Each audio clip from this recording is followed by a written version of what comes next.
hapon mga ka-farmers. Ito na, tapos na kaming magdilip. Nalinis na yung saging namin sa tag-init. Buti na lang at umulan na. Magkano na pa to, mas lalo pa tong gaganda.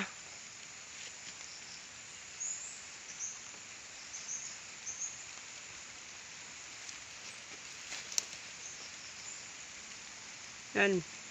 May naiwan pang isa hindi nadilip. Nagtago.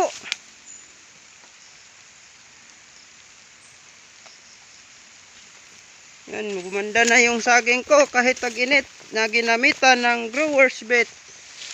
1,000 plus foliar fertilizer.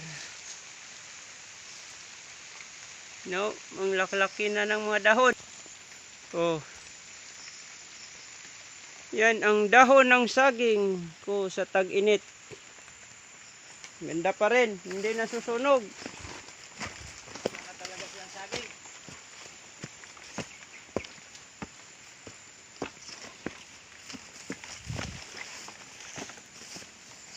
Ito may nagbunga na.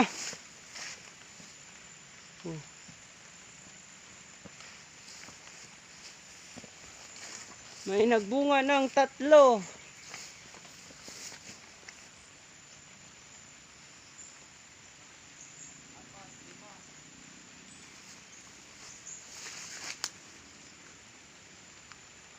Ayan na, malinis na. Pero marami pa ring damo kasi hindi namin pinapatay yung damo para malamig pa rin yung puno kahit mainit.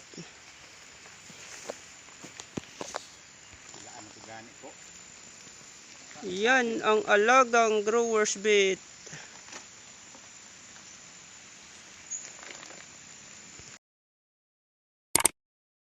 God bless the farmers of this land.